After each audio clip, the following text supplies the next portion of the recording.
Bonjour tout le monde, au programme de cette vidéo, aujourd'hui je vais réaliser un maquillage assez rapide, 15 minutes à peu près, avec la palette Anastasia, la nouvelle. Je vous ai proposé un premier make-up assez smoky, assez travaillé dans la vidéo que je vous accroche ici. Aujourd'hui on sera sur un make-up très simple et rapide avec cette palette parce qu'on peut vraiment tout faire avec ça. Et ensuite pour le reste du maquillage, ce que je vais appliquer sur mon teint, etc., je suis allée piocher pour la plupart des produits dans mes tiroirs et je me suis dirigée vers des produits que je n'ai pas utilisés depuis longtemps avec vous, que j'adore, qui sont quand même adaptés à la saison, c'est-à-dire qu'ils ont des textures légères, ils résistent quand même plutôt bien à la chaleur et voilà le programme de cette vidéo. J'espère que ça vous plaît, donc je vous rapproche de moi et je commence tout de suite à me maquiller. Base pour les yeux, je vais utiliser le Color Fix Nude de Danessa Myricks en teinte Nude 2. Je crois que c'est plus trop facile à trouver ce truc. Les dernières fois que j'ai essayé de vous faire des liens, j'ai eu du mal à trouver les liens. J'espère que je vais vous trouver ça. Bon, de toute façon, base à paupières, j'imagine que vous êtes équipés, que vous avez ce qu'il faut chez vous. Comme je vous ai dit, pour maquiller mes yeux, ça va être très simple. Je vais utiliser la Cosmos palette de Anastasia Beverly Hills. C'est la deuxième fois que je vais utiliser cette palette. La première fois, c'était aussi avec vous, puisque c'était dans ma vidéo crash test. Et donc aujourd'hui, on continue les tests ensemble. Je vais prendre cette teinte ici. Ça va être très simple aujourd'hui. Donc, coin externe et creux de paupière.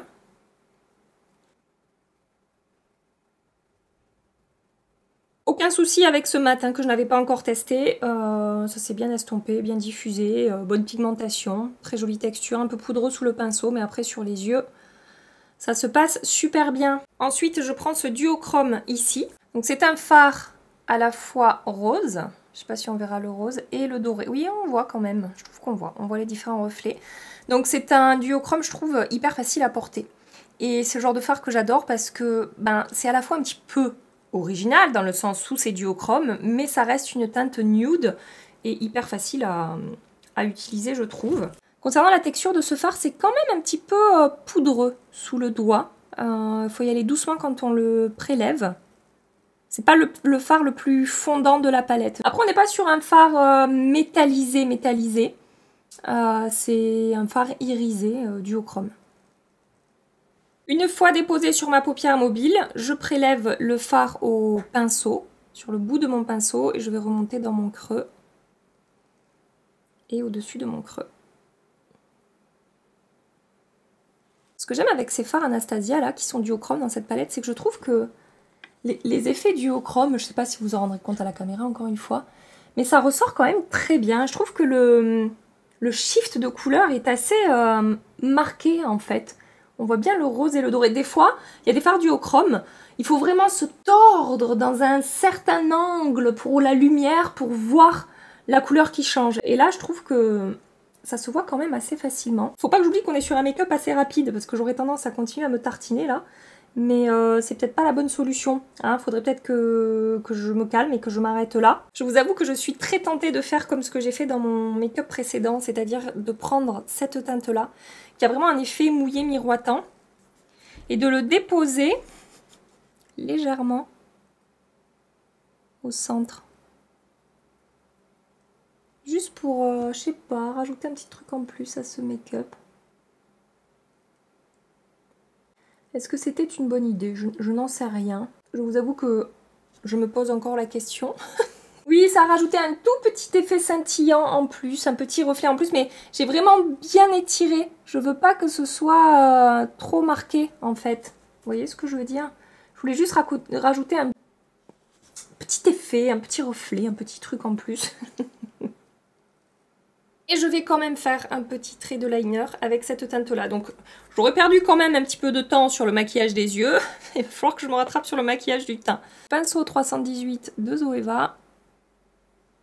J'ai pas humidifié le pinceau là, je vais le faire en mode liner un peu fumé, un peu discret. Et du coup c'est plus facile en faisant comme ça que d'utiliser un liner feutre qui demande d'être plus précis et de se concentrer un petit peu plus. Et ça prendrait un peu plus de temps, je vais gagner quelques secondes. Laissez-moi me justifier s'il vous plaît. Vous voyez, finalement j'aime bien le petit fard un peu plus lumineux que j'ai appliqué au centre de ma paupière mobile. Je trouve que ça fait...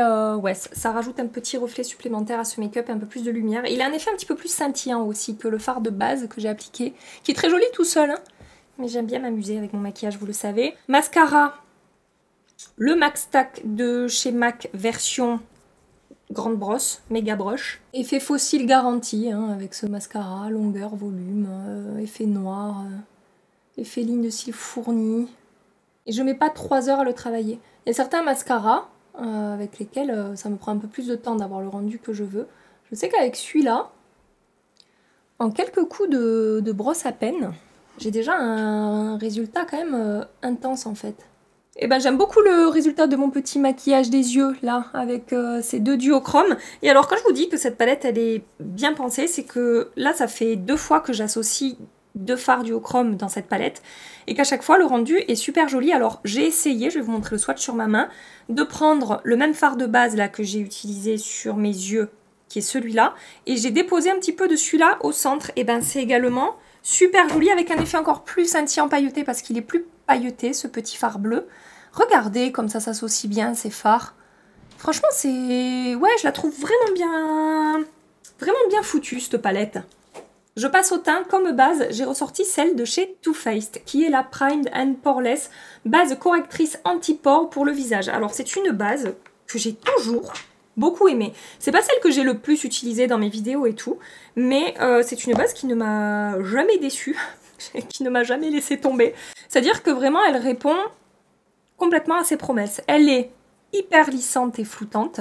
Elle est matifiante, elle contrôle mes brillances au cours de la journée, elle fixe le maquillage, c'est vraiment une super base. Alors, elle avait été détrônée par la base Revlon, parce que vraiment pour moi c'était la best, la base Revlon. J'en ai encore, hein, c'est juste que j'utilise plus à la caméra pour pas vous faire râler avec des produits qu'on ne peut pas se procurer. Bref, cette base Too Faced, c'est une excellente base qui fonctionne très très bien sur ma peau. Et là, même s'il fait chaud, que j'ai la peau mixte, que je sais que je vais quand même pas mal briller et tout, avec cette base, je sais quand même que je suis... peinarde au niveau de la tenue de mon make-up, des brillances, etc. Je vais mettre un petit peu quand même du Glowy Makeup Sérum de la neige sur mon contour des yeux. C'est un produit avec une texture gel qui va hydrater, lisser, plumper un petit peu la peau et qui apporte un effet glass skin. Alors, je cherche pas l'effet glass skin sous mes yeux, je cherche l'effet lissant et repulpant. Et je vous ai dit, hein, depuis que j'ai commencé à faire ça sur le contour de mes yeux avant d'appliquer mes anti-cernes, ça a vraiment changé la donne pour moi. Alors, selon le temps que j'applique une huile avant d'appliquer ce truc. Là, je vais essayer quand même d'aller, comme je vous dis, je vais essayer de faire un make-up qui n'est pas trop long. C'est plutôt mal parti, mais bon, c'est pas grave. J'en mets aussi ici parce que c'est là que j'ai mes rides d'expression les plus marquées, les rides du sourire. Et comme fond de teint, j'ai ressorti un produit que je n'ai pas utilisé depuis l'été dernier, je crois. Je pense que c'était fin d'été, début d'automne de l'an dernier. C'est...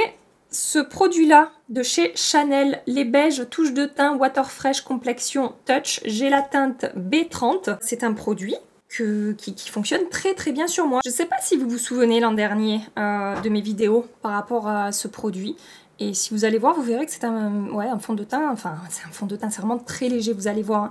Un produit que j'aime beaucoup, donc c'est une texture gel avec des billes encapsulé comme ça à l'intérieur et quand on travaille le produit, ça libère les pigments et vous allez voir, ça unifie le teint, ça apporte bonne mine, c'est lumineux, c'est facile à travailler. Alors moi je le travaille au doigt, donc je vais gagner du temps quand même. Ça va quand même plus vite de travailler, je trouve, les fonds de teint au doigt, surtout sur des textures légères comme ça, qu'à l'éponge. De toute façon cette texture là, je crois que ça fonctionne pas non plus hyper bien à l'éponge quoi. C'est pas vraiment adapté, faut chauffer la matière sur la peau pour libérer les pigments et tout. Donc je vous disais, c'est un produit avec un effet bonne mine, ça unifie le teint, c'est une texture légère. Alors c'est pas ultra léger non plus, j'ai des produits qui sont plus légers que ça. Et la première version de ce fond de teint était plus légère encore que ça, ils avaient augmenté la petite couvrance. Ils avaient augmenté un petit peu la couvrance quand ils ont reformulé ce fond de teint. Et après c'est super fin, c'est très léger à porter, ça tient bien sur ma peau. Très joli produit de Chanel. Et je sais que vous êtes nombreuses à beaucoup aimer ce produit-là. Les fans de No Make Up Make-up, là, vous allez être ravis avec ce produit. Donc là, en plus, j'ai la lumière du produit La Neige en dessous qui me fait un effet un petit peu peau hydratée glass skin comme ça qui est super joli. Il y a zéro effet de texture, c'est vraiment un produit seconde peau hyper naturel. Bon, moi au niveau de ma peau mixte, il va falloir que je verrouille un petit peu avec une poudre matifiante. Mais voilà, c'est quand même super joli comme produit. Donc anti-cerne maintenant, là je vais quand même faire un petit peu plus de correction. Je vais utiliser le nouvel anti-cerne de Natasha Denona, le E-Glam Concealer. Je mélange la teinte Y7 et YP3. Par contre, par rapport à d'habitude, je vais un petit peu moins en appliquer. Parce que vu que j'ai quelque chose de très léger sur le teint, faut pas que mes yeux non plus ça soit hyper chargé, sinon ça va pas faire joli. Le contraste va être trop marqué. Ça va faire bizarre. Je travaille ça à l'éponge.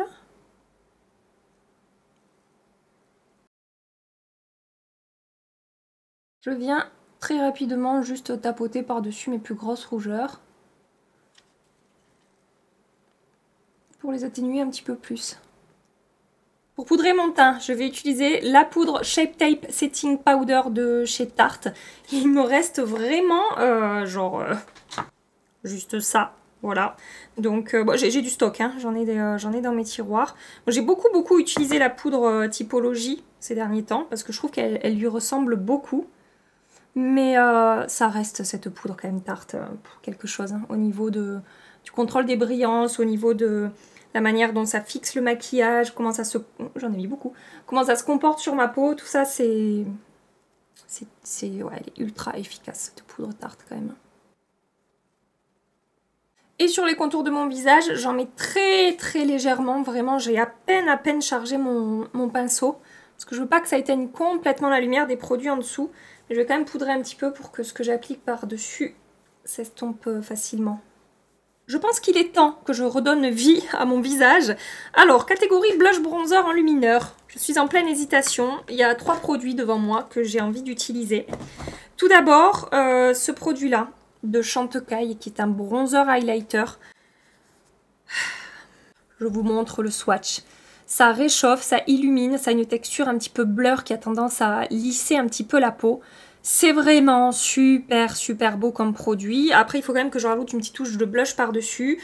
J'ai aussi sorti de mes tiroirs le blush Starla de chez Benefit qui peut faire office de blush bronzer parce qu'une couleur à la fois qui réchauffe et qui réveille le teint, très jolie texture et tout. Regardez ce blush avec un fini un petit peu satiné. C'est le swatch du dessus là, il est un petit peu plus chaud que le produit Chantecaille.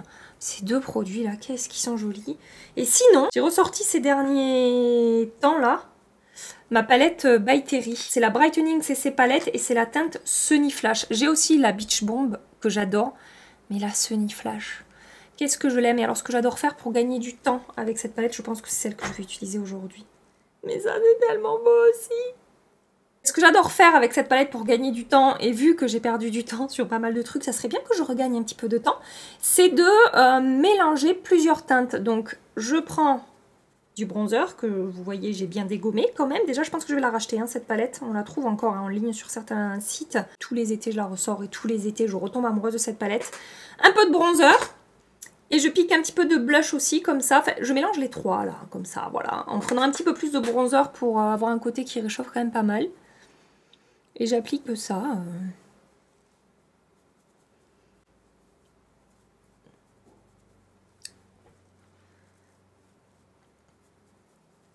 Et du coup, ça va réveiller, réchauffer et illuminer mon teint. Et j'ai, voilà, 3 étapes en une. Et ça se fait en même temps et c'est hyper pratique. Et les textures de ces poudres et l'effet un petit peu blur aussi. Et la lumière qui se dégage sans paillettes, un effet un petit peu peau satinée comme ça. Que c'est joli. Et après selon les zones je vais adapter. C'est-à-dire là par exemple je ne mets que la teinte bronzer. Mais il me reste quand même un petit peu de blush sur mon pinceau. Donc ça équilibre. Voilà, je joue comme ça avec les différentes teintes. Et ce que je fais aussi des fois à la fin, parce que là c'est bon, en fait j'ai réchauffé, réveillé, illuminé mon teint, c'est que je prends la petite teinte rose toute seule là, et je la mets juste là, pour un petit effet bonne mine supplémentaire. By Terry nous avait quand même pondu une palette incroyable, hein, avec des poudres surtout, en fait au-delà de la palette c'est la qualité des poudres, parce que ça fait quelques années maintenant que c'est sorti ce truc là. Et ça reste une palette que j'adore utiliser, en particulier, comme je vous dis, printemps et été.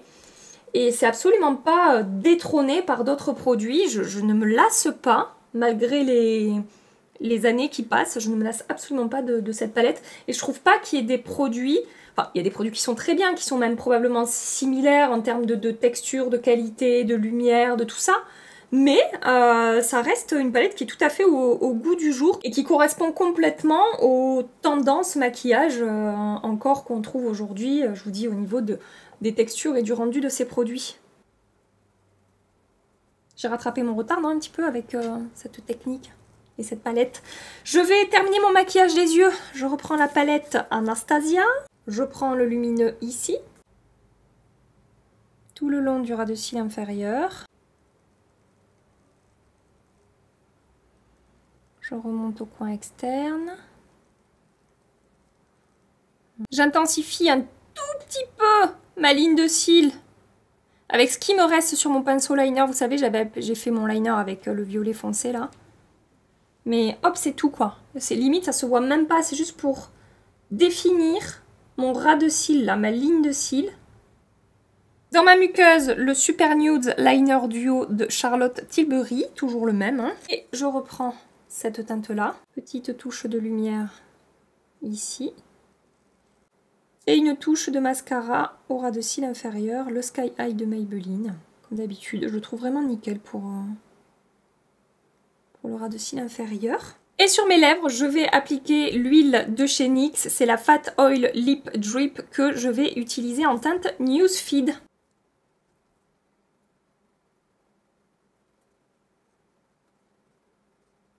Et j'ai terminé ce maquillage. Je vous montre le rendu sur... Oh, regardez. C'est joli, non? Franchement, vous en pensez quoi? Même sur les yeux et tout. J'aime beaucoup le rendu sur les yeux. Franchement, ça a été hyper facile à faire. Et encore une fois, on dirait que j'ai appliqué 12 000 fards. J'en ai appliqué 3, quoi. Pas... Enfin, après, il y a le liner, mais je veux dire, par rapport à ce que j'ai sur ma paupière. Et vous voyez le produit Chanel, pas d'effet de matière. C'est vraiment un truc, comme je vous dis, hyper naturel, seconde peau. Bon, l'entière Natasha Denona, hein, toujours aussi jolie. Là, vraiment une petite quantité, donc forcément, on voit un petit peu mes cernes ressortir au travers. Mais ouais, j'aime beaucoup le rendu de ce maquillage avec ces jolies huiles à lèvres. De chez NYX, toujours avec moi, toujours dans mon sac à main. Je dézoome. Je suis un peu blanche. On dirait que je suis blanche, mais je suis pas blanche en vrai. Voilà, le rendu de plus loin, ce que ça donne. Au niveau du make-up, j'espère que ça vous plaît. Et avec les produits que j'ai utilisés aujourd'hui, je ne me fais pas beaucoup de soucis par rapport à la tenue au cours de la journée. Peut-être, s'il fait vraiment chaud, je ferai une retouche sébum en milieu de journée. Mais voilà, je sais que ces produits évoluent bien sur ma peau. J'espère que cette vidéo vous a plu. J'espère que voilà, vous avez passé un moment sympa ici en ma compagnie. Que ce deuxième make-up avec la Cosmos palette de Natasha, n'importe quoi, de Anastasia Beverly Hills vous aura plu. On en reparle de toute façon bientôt. Je pense que je ferai un make-up en story sur Insta ou quoi pour vous proposer encore un troisième maquillage. N'oubliez pas de liker cette vidéo avant de partir si elle vous a plu. Et en attendant ma prochaine vidéo, je vous fais des milliards et des milliards de bisous. Prenez soin de vous et à très bientôt. Bye bye.